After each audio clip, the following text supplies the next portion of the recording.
Welcome to DSC online classes. तो चलिए आज हम लोग बिहार बोर्ड द्वारा अपलोड किए गए 10th का ऑब्जेक्टिव क्वेश्चन आंसर करते हैं। तो चलिए फर्स्ट क्वेश्चन करते हैं, निम्नांकित में से किसका अपवर्तनांक अधिक है। तो चलिए हम लोग अपवर्तनांक देख लेते हैं। हवा का जो अपवर्तनांक होता है 1.0003, जबकि हीरा का अपवर्तनांक होता है 2.42। शीशा में दो प्रकार का कांच की चर्चा की गई है, एक है क्राउन कांच जिसका अपवर्तनांक जो दिया हुआ है 1.48 से 1.61 के बीच, जबकि एक फ्लिंट कांच का अपवर्तनांक 1.53 से 1.96 के बीच होता है, और जल का अपवर्तनांक होता है 1.33। तो इस तरह हम देखें तो सबसे ज्यादा अपवर्तनांक जो है वो हीरा का है 2.42। इससे क्वेश्चन और पूछा जाता है कि पृथ्वी पर सबसे कठोर पदार्थ कौन सा है, तो इसका भी आंसर हीरा ही होगा। तो चलिए नेक्स्ट क्वेश्चन का देखते हैं क्या है। दूसरा क्वेश्चन है, अवतल दर्पण की फोकस दूरी क्या होती है। तो सबसे पहले हमको दर्पण को देखिए क्या होता है। एक दर्पण होता है, एक अंदर धंसा हुआ रहता है। क्या धंसा हुआ रहता है? इसकी परावर्तक सतह धंसा हुआ रहता है। और एक दर्पण होता है जिसका परावर्तक सतह उभरा रहता है। जैसे देखिए किसी का पेट पूरा धंसा हुआ है ना, तो वो कौन सा दर्पण है? अवतल दर्पण है। कौन सा दर्पण है? अवतल दर्पण है। और जिसका पेट पूरा उठा हुआ है तो वो समझिए उत्तल दर्पण है। यदि इसमें भी कभी कंफ्यूजन हो जाए तो सीधा समझिए उस से उत्तल दर्पण, उससे उठा हुआ। तो जिसका ये उठा हुआ है वो है उत्तल दर्पण। अब इसमें देखिए ना, तो ये अगर F है और ये अगर C है और ये यदि P है ध्रुव, तो P और F के बीच की जो फोकस दूरी होती है, P और F के बीच की दूरी को फोकस दूरी, और P और C के बीच की दूरी को वक्रता त्रिज्या R कहते हैं। जबकि उत्तल दर्पण में P मुख्य फोकस F और वक्रता केंद्र C इधर होता है। तो इस प्रकार से फोकस दूरी इधर हो जाएगा और इसकी वक्रता त्रिज्या भी ये साइड होगी।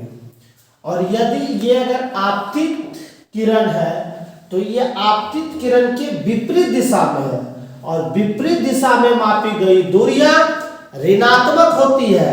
इस प्रकार अवतल दर्पण की फोकस दूरी और वक्रता त्रिज्या दोनों ऋणात्मक होती है, और उत्तल दर्पण की फोकस दूरी और वक्रता त्रिज्या दोनों ही धनात्मक होती है।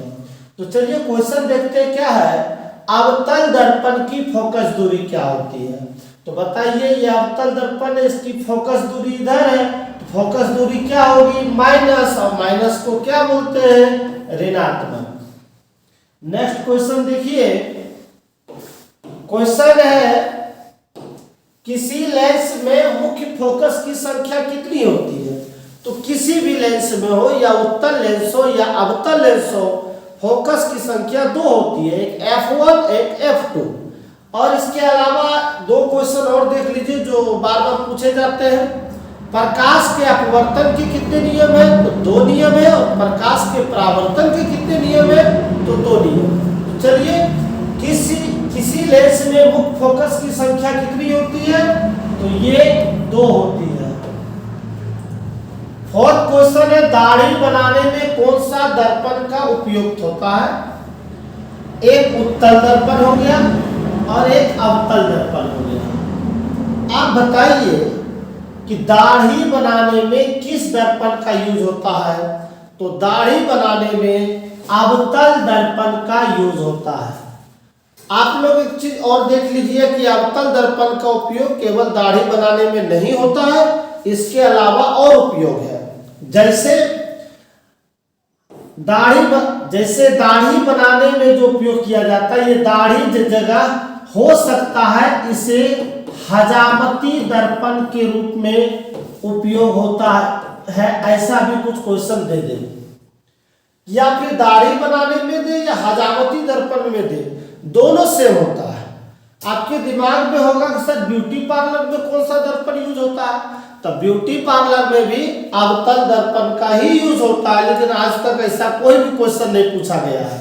ये दोनों से क्वेश्चन आया, हजामती दर्पण के रूप में अवतल दर्पण, दाढ़ी बनाने में अवतल दर्पण। इसके अलावा आप देख लीजिए कि सौर भट्ठी में, चलिए ऐसे ही देख लीजिए, सौर भट्ठी में भी अवतल दर्पण का उपयोग किया जाता है, सौर कुकर में भी अवतल दर्पण का उपयोग किया जाता है, और डॉक्टरों द्वारा कान, मुंह, नाक इत्यादि को देखने के लिए भी यहां लगाकर अवतल दर्पण का उपयोग किया जाता है। इसके अलावा जो बार बार क्वेश्चन पूछा जाता है, एक सर्च लाइट और एक हेड लाइट।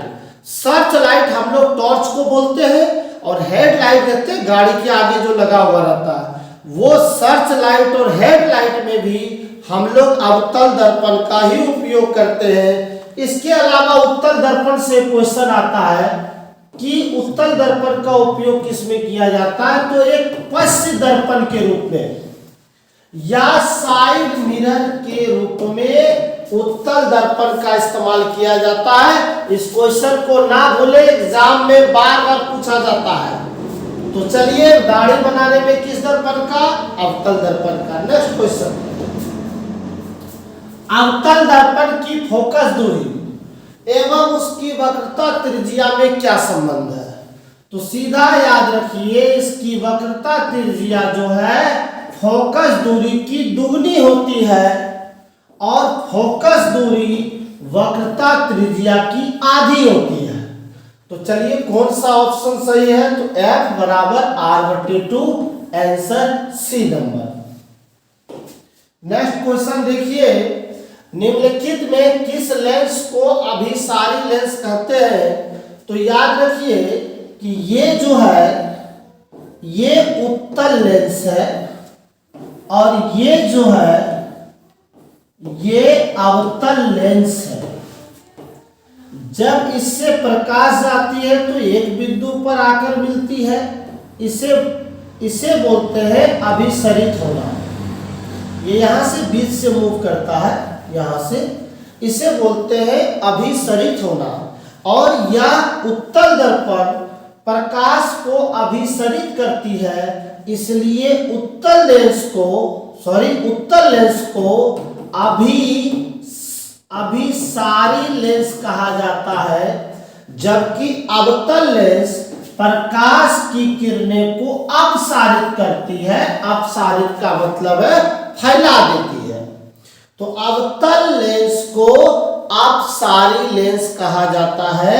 क्वेश्चन है किस लेंस को अभिसारी लेंस कहा जाता है, तो उत्तल लेंस को अभिसारी लेंस कहा जाता है।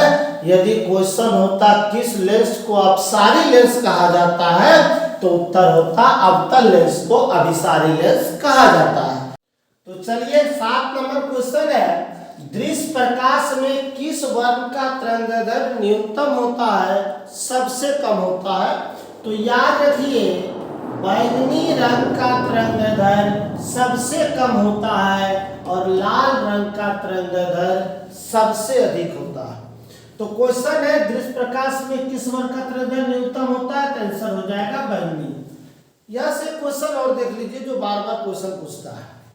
क्वेश्चन पूछेगा किस रंग का विचलन या झुकाव सबसे अधिक होता है, तो जिसका तरंगदैर्घ्य कम होता है, जैसे बैंगनी का, तो उसका झुकाव भी ज्यादा होता है, उसका विचलन भी अधिक होता है। और सबसे कम विचलन किसका होता है, तो लाल रंग का होता है। और विचलन कम होने के कारण ही इसका प्रकीर्णन भी कम होता है, जिसके कारण इसका लाल रंग का उपयोग रेलवे सिग्नल में किया जाता है। तारों का टिमटिमाना प्रकाश के किस घटना को दर्शाता है, तो तारों का टिमटिमाना प्रकाश के अपवर्तन के कारण होता है या फिर वायुमंडलीय अपवर्तन के कारण होता है। अपवर्तन के कारण और कई घटनाएं होती है, जैसे पानी में रखा हुआ छड़ी जो है मुड़ा हुआ दिखाई देता है, यह भी प्रकाश के अपवर्तन के कारण होता है। इसके अलावा पानी से भरा हुआ बाल्टी का जो तल है वह ऊपर उठा हुआ दिखाई देगा या वास्तविक गहराई से कम गहराई दिखाई देगा, तो वो भी प्रकाश के अपवर्तन के कारण होगा। इसके अलावा सूर्योदय के पहले और सूर्यास्त के 2 मिनट के बाद तक भी सूर्य दिखाई देता है। ध्यान से सुनिएगा इस क्वेश्चन को। सूर्योदय होने से 2 मिनट पहले और सूर्यास्त होने के 2 मिनट के बाद भी सूर्य दिखाई देता है, और यह भी प्रकाश के अपवर्तन के कारण होता है। अर्थात 4 मिनट का समय बढ़ जाता है, वह है प्रकाश के अपवर्तन के कारण। नेक्स्ट है प्रकाश का प्रकीर्णन के कारण भी कोई घटना होता है, तो हाँ, आकाश का नीला दिखाई देना। एक एक पॉइंट जो है एग्जाम में पूछा हुआ क्वेश्चन है, ध्यान से सुनिए। आकाश का नीला दिखाई देना प्रकाश के अपवर्तन के कारण ही होता है, और सूर्योदय और सूर्यास्त के समय सूर्य जो लाल दिखाई देता है यह भी प्रकाश के प्रकीर्णन के कारण होता है। ध्यान से समझिएगा कि आकाश नीला दिखाई देना प्रकाश का प्रकीर्णन के कारण, सूर्योदय और सूर्यास्त के समय सूर्य लाल दिखाई देना प्रकाश के प्रकीर्णन के कारण, और अंतरिक्ष यात्री को आकाश पूरा काला दिखाई देता है, वह भी प्रकाश का प्रकीर्णन ही के कारण ही, क्योंकि अंतरिक्ष में प्रकाश का प्रकीर्णन नहीं हो पाता है, इसलिए अंतरिक्ष यात्री को आकाश काला दिखाई देता है। और सूर्य का, इसके अलावा एक क्वेश्चन और जान लीजिए कि सूर्य का जो वास्तविक रंग होता है ना, वो सफेद होता है, वह दोपहर में ही केवल दिखाई देता है। तो चलिए, तो निर्वात में अगर निर्वात ना दे तो शून्य भी हो सकता है। शून्य या निर्वात में प्रकाश की चाल सबसे अधिक होती है, और इसकी चाल होती है 3 लाख किलोमीटर प्रति सेकेंड या 3 गुना 10 के पावर 8 मीटर प्रति सेकेंड। तो चलिए आगे बढ़ते हैं। प्रकाश के अपवर्तन के कितने नियम हैं? 2। ये बार बार क्वेश्चन पूछा जाता है। कभी प्रकाश के परावर्तन के कितने नियम में पूछ देता है, तो कभी प्रकाश के अपवर्तन के कितने नियम में पूछ देता है। दोनों का आंसर होता है 2 नियम दोनों का है, तो आंसर क्या हो जाएगा? 2। नेक्स्ट क्वेश्चन की ओर देखते हैं। जल विद्युत संयंत्र किस ऊर्जा को विद्युत ऊर्जा में रूपांतरित करता है? तो जल विद्युत में होता क्या है? एक डैम बना हुआ रहता है, उसमें पानी जमा रहता है, और फिर वो पानी धीरे धीरे निकलता है पाइप के द्वारा और टरबाइन को घुमाता है, जिससे विद्युत उत्पादन होता है। और जब कोई चीज पानी किसी डैम में या कहीं जमा हो तो उसमें स्थितिज ऊर्जा होती है। क्या होती है? तो जल विद्युत संयंत्र क्या करता है? उसी स्थितिज ऊर्जा को विद्युत ऊर्जा में बदल देता है। जलता हुआ मोमबत्ती क्या करता है? तो जब मोमबत्ती क्या चीज से, केमिकल से बना हुआ है, हाइड्रोकार्बन है, हाइड्रोजन और कार्बन है, और जब ये रसायन जलता है तो क्या उत्पन्न होता है? मोमबत्ती से विद्युत उत्पन्न तो नहीं होता, मोमबत्ती जलने से प्रकाश उत्पन्न होता है। तो इस प्रकार मोमबत्ती जो है प्रकाश रसायन ऊर्जा को विद्युत ऊर्जा में क्या करता है? बदलता है। आंसर क्या होगा? बी, रसायन ऊर्जा को प्रकाश ऊर्जा में बदल। चलिए आज हम लोग 13 नंबर क्वेश्चन का सॉल्यूशन करते हैं। तो क्वेश्चन है, एक विद्युत सेल से धारा प्राप्त करने पर इसके सिरों के बीच विभवांतर का मान विद्युत वाहक बल की तुलना में हो जाता है। तो याद रखिए, विद्युत वाहक बल की तुलना में विभवांतर का मान हमेशा ही कम होता है। किसका कम होता है? विभवांतर का कम होता है, विद्युत वाहक बल का ज्यादा होता है। तो बोला विभवांतर का मान विद्युत वाहक की तुलना में क्या होता है? तो हमेशा कम होता है। चलिए नेक्स्ट क्वेश्चन देखते हैं। प्रतिरोध का मान बढ़ाने के लिए प्रतिरोधकों को किस क्रम में जोड़ा जाता है? तो याद रखिए, आपको याद होगा जब श्रेणी क्रम में प्रतिरोधक को जोड़ा जाता है तो फॉर्मूला होता है RS बराबर R1 plus R2 plus R3, और इस प्रकार प्रतिरोध का मान धीरे धीरे क्या होता है? बढ़ते चला जाता है। तो श्रेणी क्रम में जोड़ने पर प्रतिरोध का मान बढ़ जाता है। कि विद्युत चुंबक बनाने के लिए प्रायः जिस छड़ का उपयोग किया जाता वो है नरम लोहा। विद्युत चुंबक जो बनाया जाता है वो एक अस्थायी चुंबक होता है। मतलब जब तक करंट रहेगा तभी तक चुंबक रहेगा, करंट खत्म चुंबक खत्म। अब सोचिए कि यह अस्थायी चुंबक हुआ कि अस्थायी चुंबक हुआ? अस्थायी चुंबक। क्या हुआ? अस्थायी चुंबक, क्योंकि ये फिक्स है ही नहीं। जब तक करंट रहेगा तब तक चुंबक रहेगा, करंट खत्म चुंबक खत्म। लेकिन इसका आंसर क्या हो जाएगा? बी। इससे रिलेटेड एक क्वेश्चन और जान लीजिए। यहां से अस्थायी चुंबक बनाने के लिए इस्पात का उपयोग किया जाता है। एक बार चुंबक बन गया तो बन गया, फिर खत्म होने वाला नहीं है। तो अस्थायी चुंबक बनाने के लिए इस्पात का उपयोग किया जाता है, जबकि विद्युत चुंबक पूछे या अस्थायी चुंबक पूछे तो इसका आंसर हो जाएगा नरम लोहा। नेक्स्ट क्वेश्चन देखते हैं। उच्चतर ताप पर कौन सी प्रक्रिया पूरी की जाती है? नाभिकीय विखंडन या नाभिकीय संलयन? दोनों के बारे में जान लीजिए। जो परमाणु बम होता है जिसे एटम बम कहा जाता है, वह उसमें नाभिकीय विखंडन क्रिया होती है। अब सोचिए किसी को बम फोड़ना है तो क्या करेगा? क्या होगा? वहां का तापमान मतलब हाई करेगा, कोई जरूरी नहीं है। ठंडो जगह पर जाकर पटक देगा तो बम फट जाएगा। लेकिन नाभिकीय संलयन जो क्रिया होती है ना, वो सूर्य में होती है। सूर्य में भी नाभिकीय संलयन अभिक्रिया होती है, और नाभिकीय संलयन अभिक्रिया कहीं भी हो उसके लिए टेम्परेचर का बहुत ज्यादा हाई होना बहुत आवश्यक है। तो उच्च ताप पर जो क्रिया होती है वो नाभिकीय संलयन अभिक्रिया होती है। तो चलिए आगे देखते हैं। सौर ऊर्जा को, मतलब सूर्य में जो ऊर्जा है उस ऊर्जा को, सौर ऊर्जा को सीधे विद्युत में बदलने वाली युक्ति को क्या कहते हैं? तो आप जानते हैं, इसे सौर सेल कहा जाता है।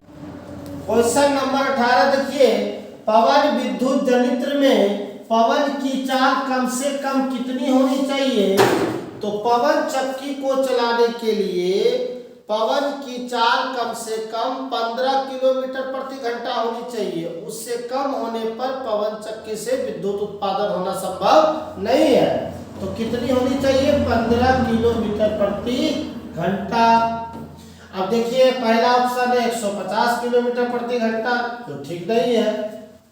1.5 किलोमीटर प्रति घंटा, ये भी गलत है। यह 12 से 14, जबकि कम से कम कितनी होनी चाहिए? 15, तो ये भी गलत है। तो आंसर हो जाएगा इनमें से कोई नहीं। अगला क्वेश्चन देखते हैं। सेल का विद्युत वाहक बल है, तो सेल द्वारा इकाई आवेश पर लगाया गया बल ये नहीं होगा। सेल द्वारा इकाई आवेश पर किया गया कार्य, सीधा समझिए। सेल का विद्युत वाहक बल क्या है? सेल द्वारा इकाई आवेश पर किए गए कार्य को ही विद्युत वाहक बल कहा जाता है सेल का। तो नेक्स्ट क्वेश्चन। घरेलू परिपथ में मुख्य रूप से किसकी आपूर्ति होती है? घर में जो हम लोग पंखा टीवी बल्ब जलाते हैं उसमें प्रत्यावर्ती धारा होती है। कौन सी धारा होती है? प्रत्यावर्ती धारा। इसे एसी करंट भी बोलते हैं, अल्टरनेटिव करंट। यहाँ से एक चीज और देख लीजिए। प्रत्यावर्ती धारा जो घर में यूज होता है वो 220 वोल्ट 50 हर्ट्ज आवृत्ति की यूज होती है। तो ये भी कभी कभी क्वेश्चन पूछता है कि घर में जो विद्युत यूज होता है वो कितना वोल्ट और कितना हर्ट्ज का होता है, तो 220 वोल्ट 50 हर्ट्ज प्रत्यावर्ती धारा का यूज होता है या उपयोग होता है। तो चलिए नेक्स्ट क्वेश्चन, वर्ण विक्षेपण असंभव है।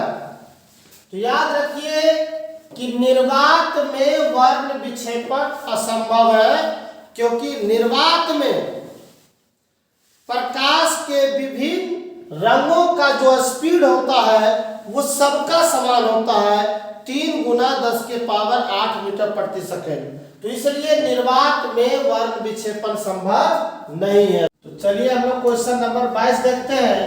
वायु में रखा एक कांच का प्रिज्म आपतित किरण को मोड़ देता है, ऊपर की ओर, नीचे की ओर, आधार से दूर।